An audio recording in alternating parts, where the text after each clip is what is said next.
Puff having to have some money to keep Big and Craig Mack around before he got to Clyde Davis. You know what I'm saying? They wasn't able to tell that story because they didn't have no intel on that story or what went down, or they didn't do their investigations right, which he also led up to the reason why Wolf ain't here today. You understand? They didn't tell that story. They didn't tell a story about Jessica Rosenbaum, who was at the City College situation. You understand? When it was Puff, Heavy D, and Jessica. You know what I'm saying? Jessica was the reason why those kids lost their life, because she locked the door on those kids running down the steps. You understand? You could see her name in a news article, but they didn't mention nothing about her taking place, but they try to put Heavy D, God bless the dead, out there and they put Puff out there. You know what I'm saying? She should have been the main one because she is the one who locked the door on the kids. You understand? She is the one who locked the door on the kids, and all those kids lost their life.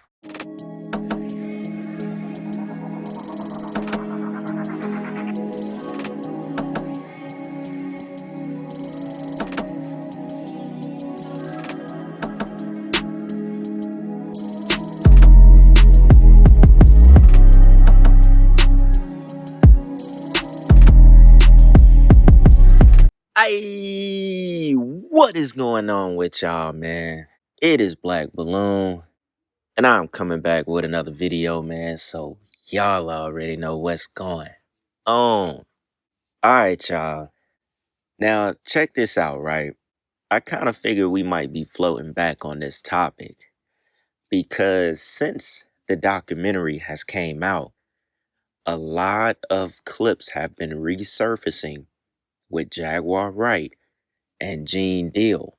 Now, I watched Gene Deal go on Art of Dialogue, and he talked about why he wasn't in the documentary and that he had a bunch of negative back and forths and they just couldn't work out a deal between him and the female producer, not 50 Cent.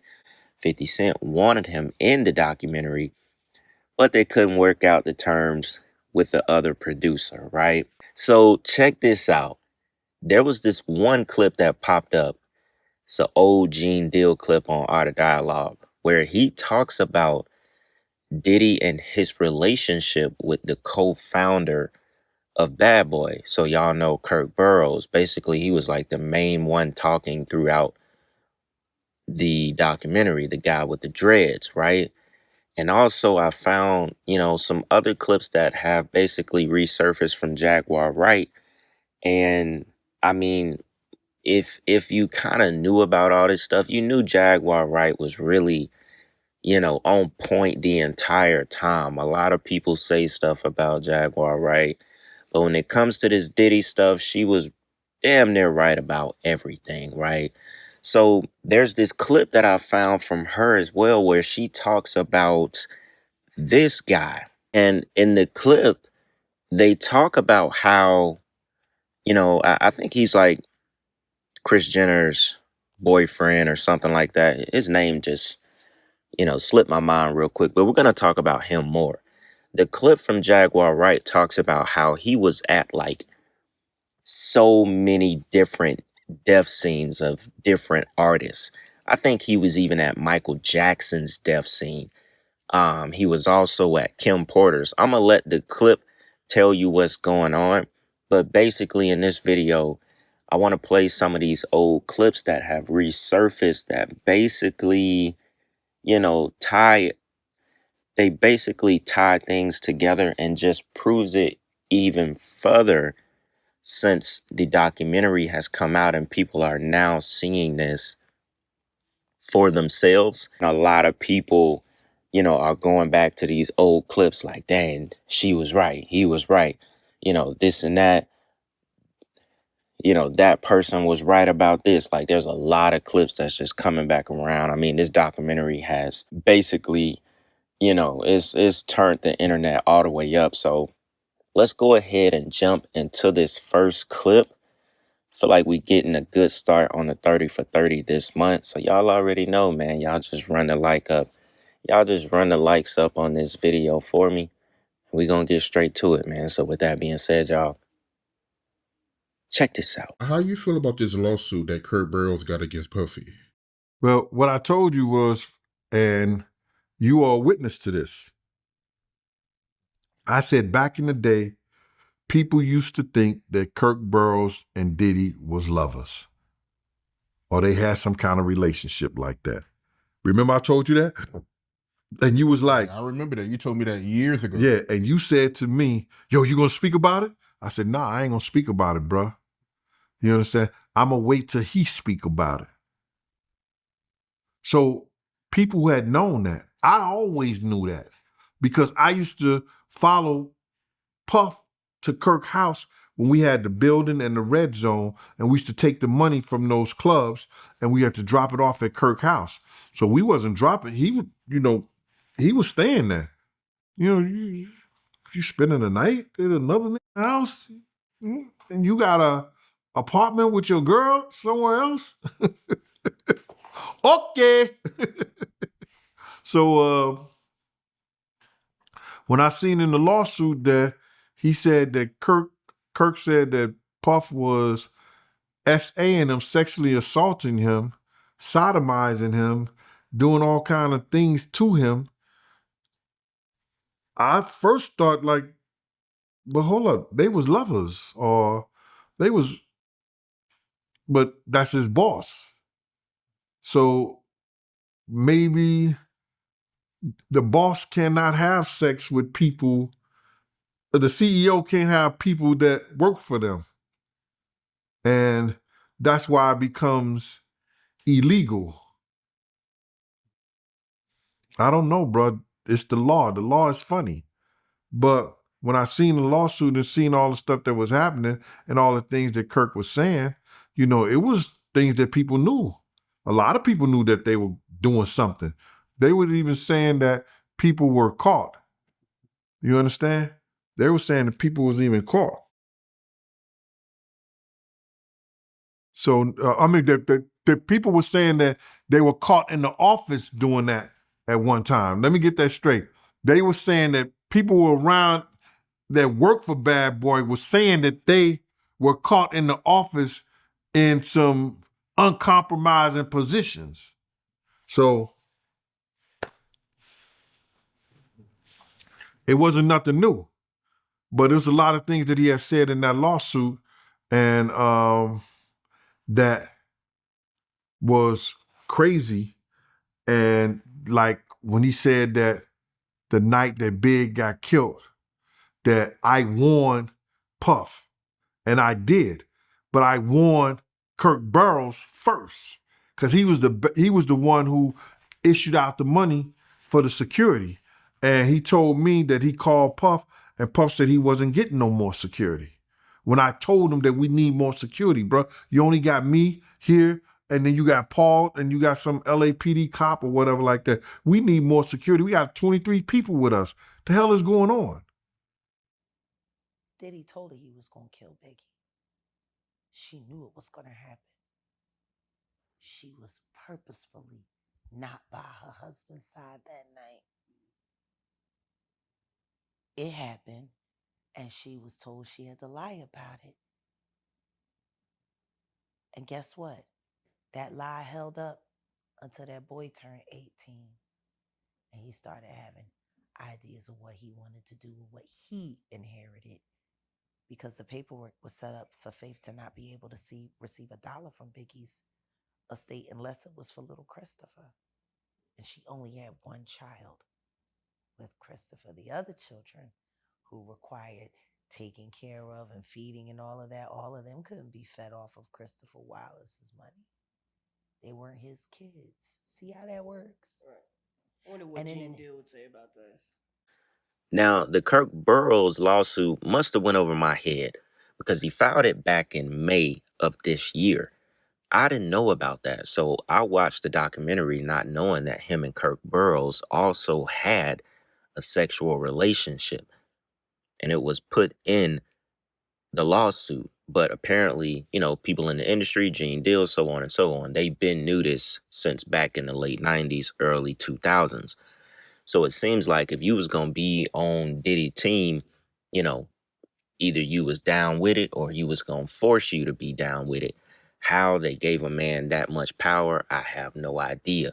But I guess people will do anything or subject themselves to, you know, all of those kind of vile things, sexual things, because they're trying to, you know, make a living, or they're used to that money, and, you know, they don't want to come up, say something and get fired, so on and so on.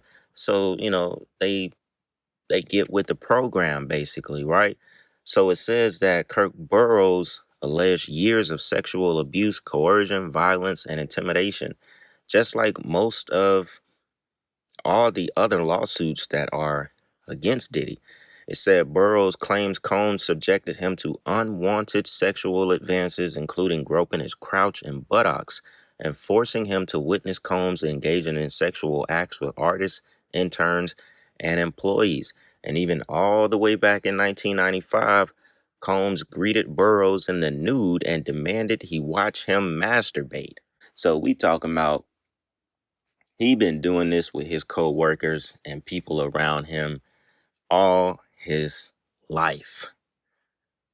And this documentary has just shined things in a complete new way that a lot of people are now putting this stuff together, that I thought, you know, would be very interesting to just toss some of these clips in this video, especially that one where Jaguar Wright was talking about, you know, Diddy actually telling Big's wife at the time, Faith, that yeah, this was gonna happen and you're gonna have to play along as if you don't know what's going on. And they were able to keep her away from Big that night. I mean, it's so much that goes into how they actually set up Biggie Smalls' death. Overwhelming amount of evidence, right? So we don't got to spend too much time on that. Let's go ahead. I want to play this other clip where Jaguar Wright was talking about Corey Gamble, the guy that I showed in the beginning here on the screen. Crazy because this is a picture with him and Kris Jenner when she got that facelift, and this is before she got that facelift. This is just, it's crazy how, you know, or whatever she got done to her face. But man, that is a drastic difference. But anyways, let's go ahead and jump into this clip. Just thought it would be interesting because it really goes to show that this Corey Gamble guy is definitely someone to watch, because he always ends up around people who have died or been sacrificed. Check this out, y'all. Let me ask you about Corey Gamble. He was at Kim Porter's death scene. Yeah, I know. And he was also the nigga that took Tory Lanez to Kylie's house to fake shoot Megan Thee Stallion. Corey Gamble is Justin Bieber's former tour manager, which taught Kris Jenner how to be a tour manager so that she could take over the financial responsibility for all of Kanye West shows and remove Sean G. Okay, I've collected my thoughts, I've done a lot of research, and we have to talk about Corey Gamble. Corey Gamble is surrounded by so much controversy and mystery. I think we should go back to the very beginning, because truly, who is Corey Gamble and how did he become so closely associated with figures such as Jeff Bezos, the Kardashian Empire, Rock Nation, and of course, P. Diddy? As always, let's go back to the very beginning. Corey Gamble was born on November 10th of 1980 in Atlanta, Georgia. Atlanta is where he would grow up and spend the majority of his childhood and early adulthood as well. Corey attended Westlake High School in Atlanta, where he would nickname himself Mr. Dependable, and he was the captain of his football team. Kanye West has accused Corey Gamble of being a part of the CIA or being a Fed in some sort of capacity. Kanye has said multiple times that Corey Gamble is not to be trusted. Corey is a plant. Corey was, Puff Daddy, Nanny, Manny. You get what I'm saying? Then he was with Justin Bieber when Justin Bieber got in trouble. Scott Disick is another figure who has vocalized his concern about Corey's mysterious past and how quickly Corey and Kris jumped into a very serious relationship. Just a couple years after Corey Gamble began his relationship with Kris Jenner, we had a new president elected in 2016. After that president was elected, Kanye West and Corey Gamble personally flew out to New York City to congratulate Donald Trump personally. Now, this is the second time we have seen Corey Gamble in very close proximity to important government officials or affiliates of government officials. And unfortunately for Corey, it doesn't appear that he is going to be beating the Fed, CIA allegations anytime soon. Right now, we are all patiently or impatiently waiting to see if Corey Gamble will be named in any kind of capacity, having some form of involvement in the current P. Diddy lawsuit that's going on. Corey Gamble has also had a long-standing friendship with Ellen DeGeneres, former television TV show host, and her wife Portia. Even after Ellen DeGeneres' many scandals, Corey Gamble still remains very close friends with Ellen and Portia. While Corey Gamble was working closely with Scooter Braun hand in hand with many young pop stars, Corey would often post himself traveling on luxurious private jets. In quite a few photographs, private jets that Corey is traveling on look a lot like P. Diddy's private jet, which certainly would not be a surprise knowing that they go back so many years. But Corey Gamble's connection to P. Diddy, along with his close proximity to many young pop stars, is sinister to say the least. Now, this next connection and friendship is very strange. Not only is Corey Gamble connected to very influential figures in the celebrity realm, he is also well connected to influential figures who work behind the scenes. Corey has said that he's close friends with a Russian-Canadian billionaire named Alex Schneider. Not only is Alex Schneider a major investor in a myriad of different businesses in real estate, he is also the owner of the Grand Prix, which he purchased from Eddie Jordan in 2005 and renamed it to Midland F1 Racing. We may have found the most well-connected person in the industry. This guy has a relationship with everybody. And Kanye has been right the entire time when people thought he was crazy. You know how he said Corey Gamble is CIA or he a Fed of some type, right? This is how you know people are very well connected. And he may be some kind of Fed, CIA operative in the field. That's why he's well known across all industries: politics, music, actors, actresses, Russian billionaires who also invested in Trump's hotels, connected with everyone. But at the same time, nobody knows who he is. This one of them dudes, I pulled up this picture for a reason. This one of them dudes you'll see taking a picture with Jay-Z, courtside, and you'd be like, oh, okay, that's one of Jay-Z friends. You would have no idea who this guy really is. That's like a telltale sign that he is a operative. He was on Kim Porter's death scene. He was on Michael Jackson's death scene. He set up the whole thing with Tory Lanez, according to Jaguar Wright. This guy is everywhere. It seemed like it's 2 or 3 of them. He got so many relationships. I watched some other videos I didn't feel, was necessary to put into this video. But the point is, very strong connection with Diddy. You could tell he's zesty. That picture of him holding that bag, he goes both ways. So it's very fitting that, he's with the Kardashians and he was very close to Diddy.